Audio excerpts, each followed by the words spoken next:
നെല്ലിയാമ്പതിയുടെ താഴ്വാരൊക്കെ കണ്ടു മടുത്ത ആൾക്കാർക്ക് ഒരു ചേഞ്ച് വേണമെന്നുണ്ടെങ്കിൽ എന്തായാലും വിസിറ്റ് ചെയ്യാൻ പറ്റിയ അടിപൊളി സ്പോട്ടുകളിൽ ഒന്നായിട്ടാണ് നെല്ലിയാമ്പതിയുടെ ഫോറസ്റ്റ് റേഞ്ച് ഏരിയ. പോണതിന് 2 ദിവസം മുമ്പായിരുന്നു ഞങ്ങൾ ബുക്ക് ചെയ്തിട്ടുണ്ടായിരുന്നത്.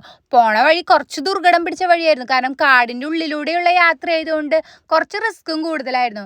പക്ഷെ എന്തായാലും അടിപൊളി യാത്രയായിരുന്നു കേട്ടോ, പറയാതിരിക്കാൻ പറ്റില്ല. പോണ വഴിക്ക് മെയിനായിട്ടുള്ള 3 സ്പോട്ടുകൾ നിർത്തി കുറച്ച് ഫോട്ടോസും കാര്യങ്ങളൊക്കെ എടുത്തിട്ടായിരുന്നു നമ്മൾ പോയിട്ടുണ്ടായിരുന്നത്. പോണ ഓരോ സ്ഥലത്തും ഓരോരോ കാഴ്ചകളായിരുന്നു. നല്ല അടിപൊളി ക്ലൈമറ്റ് എന്ന് പറഞ്ഞാൽ അടിപൊളി ക്ലൈമറ്റ് ആയിരുന്നു. നല്ല തണുത്ത കാറ്റൊക്കെ വീശുമ്പോൾ ഒരു പ്രത്യേക ഫീലായിരുന്നു. സൺസെറ്റ് ഒക്കെ നമുക്ക് വളരെ അടുത്ത് നിന്ന് കാണാൻ പറ്റും, നമ്മുടെ സൂര്യൻ തൊട്ടടുത്തുള്ള പോലെ ഒരു ഫീലായിരുന്നു. അങ്ങനെ പിന്നെ നമ്മുടെ യാത്ര തുടങ്ങിയത് 3ാമത്തെ സ്പോട്ടായി ഇവിടെയായിരുന്നു എത്തിയിട്ടുണ്ടായിരുന്നത്. ഇതായിരുന്നു നമ്മുടെ ഭ്രമരം ഷൂട്ട് ചെയ്ത സ്ഥലട്ടാ. കാണുന്ന പോലെ തന്നെ കുറച്ചധികം പേടിപ്പെടുത്തുന്ന ഒരു സ്ഥലമായിരുന്നു ഇത്. താഴത്തേക്ക് എങ്ങാനും കൈ തെറ്റി കഴിഞ്ഞ് കഴിഞ്ഞാൽ പിന്നെ വീഴുന്നത് നിലത്തേക്കായിരിക്കും, പൊടി പോലും കിട്ടില്ല. അത്ര അടിപൊളി സ്ഥലങ്ങളിലൊന്നായിരുന്നു.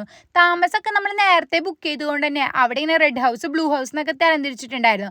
അങ്ങനെ നമ്മൾ എത്തുമ്പോഴത്തേക്കും ഏകദേശം ഒരു 3 മണിക്കൂർ എടുത്തിട്ടുണ്ടായിരുന്നു മുകളിലേക്ക് എത്താൻ വേണ്ടിയിട്ട്. അവിടെ ചെന്ന് ഒരു ചായയൊക്കെ കുടിച്ച് നേരെ നമ്മൾ താമസിക്കുന്ന സ്ഥലത്തേക്ക് എത്തിയിട്ടാ. ഇവിടെ ഫുൾ സോളാർ സിസ്റ്റവും കാര്യങ്ങളായിരുന്നു, ചെറിയൊരു റൂം, എല്ലാ സൗകര്യങ്ങളും ഉള്ളതായിരുന്നു. ഇനി അടുത്ത വീഡിയോയിൽ കൂടുതൽ വിശേഷങ്ങളായിട്ട് കാണുന്നവരെ ബൈ ബൈ.